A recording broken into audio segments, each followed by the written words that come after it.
और अब एक बड़ी खबर आपको बता दें, भारत और अमेरिका के बीच सिक्योरिटी ऑफ सप्लाई एग्रीमेंट पर समझौता हो गया है।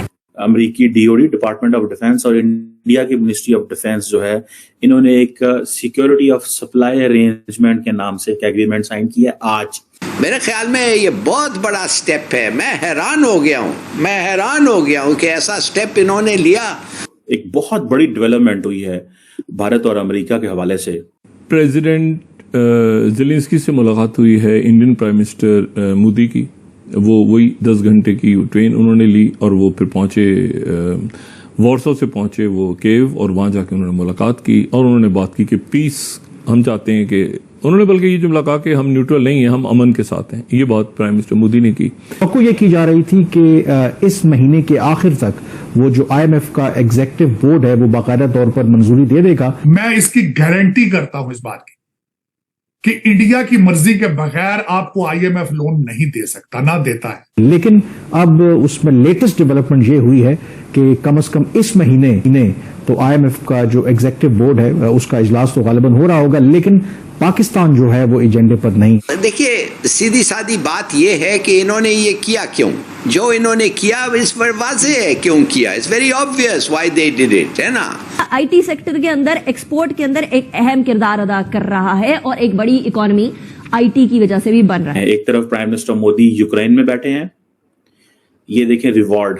अमेरिकन, आपको पता है मैंने वो कहा था कि अमेरिकन बहुत सारी चीजें रोक के बैठे हुए हैं। हम लाते हैं टॉक शोज और अनलिमिटेड एंटरटेनमेंट सिर्फ YouTube पर। अगर आपने अभी तक हमारा चैनल सब्सक्राइब नहीं किया तो अभी सब्सक्राइब करें और बेल आइकॉन को क्लिक करके हमारी लेटेस्ट वीडियोस के बारे में अपडेट जानें। अमेरिका और भारत ने पाकिस्तान से मुतालबा किया कि फौरी इकदाम के जरिए ये यकीनी बनाया जाए कि इसकी सरजमीन दहशतगर्द हमलों के लिए इस्तेमाल ना की जाए। बहुत बड़ी डेवलपमेंट हुई है भारत और अमेरिका के हवाले से कि भारत और अमेरिका ने 4 मिलिट्री फाउंडेशन एग्रीमेंट साइन किए हैं और इन 4 बेसिक मिलिट्री एग्रीमेंट साइन करने के बाद इस वक्त इंडिया जो है वो एक जो अमेरिका की जो इंडो पैसिफिक कमांड है उसका समझे इंडिया जो है वो हिस्सा बन गया और इंडो पैसिफिक कमांड का एक पूरा डिफेंस नेटवर्क है।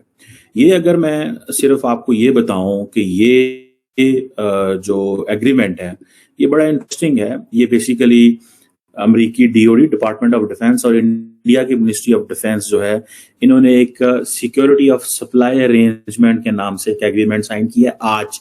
अमेरिका के इस वक्त भारत के जो डिफेंस मिनिस्टर हैं राजनाथ सिंह साहब, वो अमेरिका के अंदर मौजूद हैं और ये जो पिक्चर है ये उन्हीं की है जो वहां पे उनको अमेरिकन वेलकम कर रहे हैं। एक तरफ प्राइम मिनिस्टर मोदी यूक्रेन में बैठे हैं, ये देखें रिवॉर्ड।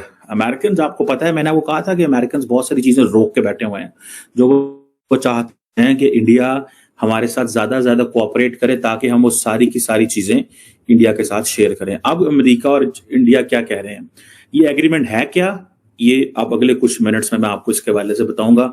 इसकी इम्प्लीकेशंस क्या होंगी, इंडिया किस एडवांटेज पोजीशन में आ गया। देखिए, ये जो मिनिस्ट्री ऑफ डिफेंस और DOD का जो एग्रीमेंट है ये एक बायलैटरल एग्रीमेंट है लेकिन नॉन बाइंडिंग है। ठीक है जी, बायलैटरल एग्रीमेंट है लेकिन नॉन बाइंडिंग है सिक्योरिटी ऑफ सप्लाई अरेंजमेंट के दरमियान। ये जो है जिसे आप ये कह लें कि सोसा कहा जा सकता है, सिक्योरिटी ऑफ सप्लाई अरेंजमेंट जो है, ये इंडिया और अमेरिका के लोगों ने ये साइन किया है।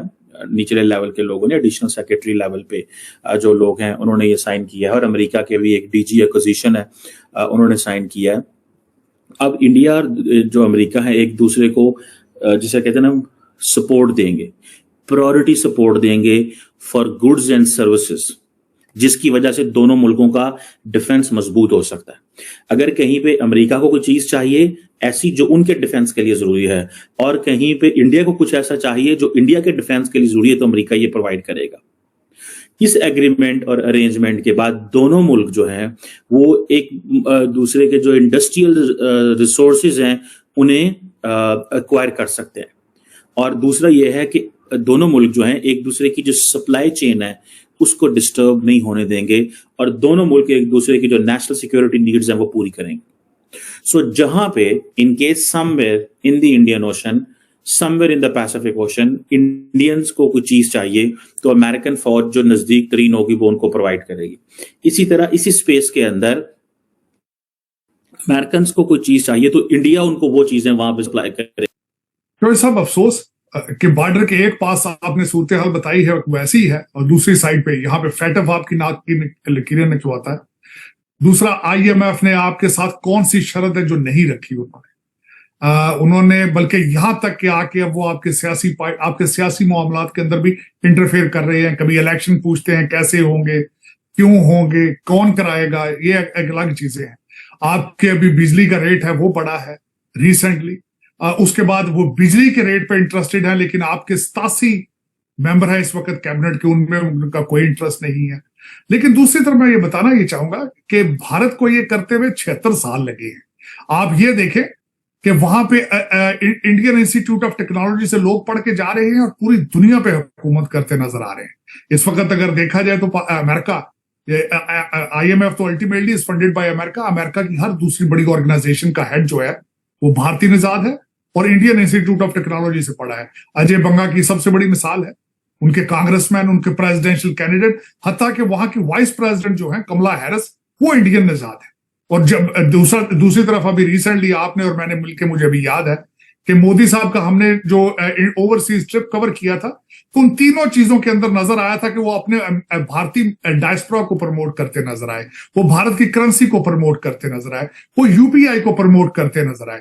आपने कभी देखा है कि हमारा कोई फॉरेन डेलीगेशन गया हो, उसने सबसे पहले तो ये बताऊंगा कि जाते कर्जा लेने हैं, लेकिन 350 बंदों का डेलीगेशन साथ जाता है, कैमरामैन साथ जाते हैं, शेफ साथ जाते हैं, कुक साथ जाते हैं।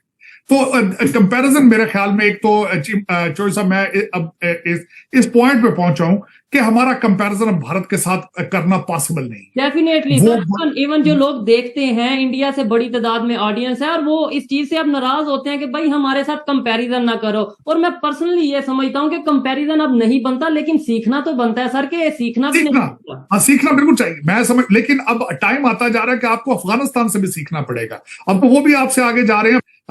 और दूसरा, मैं यहाँ पे सबसे बड़ी जो बात बताऊंगा, जो उनके साथ कंपैरिजन नहीं बनता और दुनिया भारत के पीछे क्यों चलती है, $595 बिलियन का उनका फॉरेन एक्सचेंज है।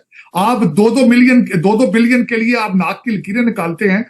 लेकिन इस दौरे का मकसद जो है, ना इसके दौरे के नतीजे में कोई अमन होने जा रहा है, ना इस दौरे के नतीजे में कोई किसी भी किस्म, बल्कि इसको इसी तरह से दुनिया ले रही है कि वही एक जो जप्पी उन्होंने डाली, ज़ेलेंस्की को जप्पी डाली, ज़ेलेंस्की को उन्होंने जप्पी डाली, ठीक है ना। और बिल ये देखें, वो पुतिन है, ये ज़ेलेंस्की है, बराबर जप्पी टू जप्पी। मैंने आपसे कहा था ना, जप्पी जब तक बराबर नहीं होगी ना, वो दुनिया को पता नहीं, मगरिब को मैसेज, क्योंकि इधर से ज़ेलेंस्की जो थे उन्होंने ये बड़ा सख्त बयान दिया था। ये मैं बोलता हूँ, ज़ेलेंस्की जो है उन्होंने बयान दिया था बहुत ही सख्त किस्म का, भी जरूर होनी चाहिए, ठीक है।